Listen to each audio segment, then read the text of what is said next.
Može li Miroljub odgovoriti na pitanje o tome kako je Isus u Evanđelju po Luki 17. poglavlje 20. i 21. dio rekao da je kraljevstvo Božije u nama, što znači da je velika verovatnoća da se bavio meditacijom i jogom i dobivao odgovore i duhovnu moć baveći se time.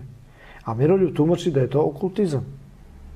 Treba napomenuti da mnogi učitelji koji promovišu meditaciju i jogu isto mišljenje dele kao Isus, da je kraljevstvo Božje u nama, te time možemo izbrojiti 2 i 2 i zaključiti. U Bibliji koju imam sam primetio da su namerno krivo napisali da ljudi ne bi znali istinu, a napisano je kraljevstvo Božje je među vama, a ne u vama. Nisam satanista, samo tragam za istinu.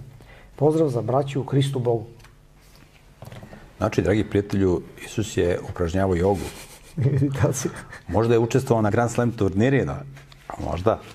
To si možda čitao u nekoj Mickey Mouse Bibliji. Znači, u Mickey Mouse Bibliji Isus je moguće bio i teniser, i košarkaš, i upražnjavao kundalini jogu, ali u Bibliji pravo i to ne piše. Tako da treba čitaš pravu Bibliju. Može da bude i da kaže Carstvo nebesko i u vama, i među vama. Ništa nije pogrešno. Mi nemamo Evanđelje po Luki na originalnom hebrejskom tekstu, pa ne možemo da kažemo tačno šta piše, ali čovek može da bude svet samo ako je onaj koji je svet prisutan u njemu. Znači, jedini koji je svet je Bog. Ako ti živiš ispravno, onda te nadahne Sveti Duh i onda ti imaš kategoriju svetosti. Zato što je Sveti Duh u tebi, on te nadahnuo. Možda budeš nadahnut Svetim Duhom ili opsednut demonima. I nebesko carstvo možda bude u tebi kad si ti nadahnut Svetim Duhom. I onda imaš jedan poseban osjećaj povezanosti sa Bogom. A to se postiže životom po Svetom pismu, a ne sa jogom i sa meditacijom. Sa jogom i meditacijom ćeš da budeš opsednut. A kad živiš ispravno i moralno kao Isus, onda ćeš da budeš nadahnut. To je razlika. To je razlika.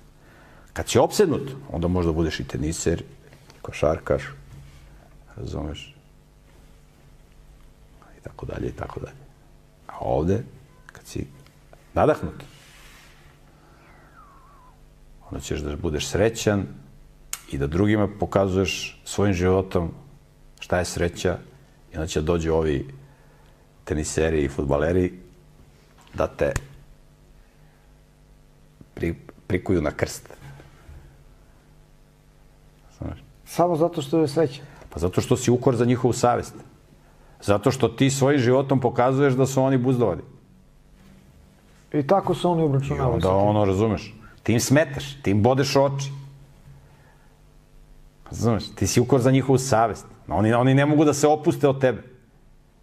Jer znaju, ima tamo neki ono što priča nešto što se nama ne sviđa.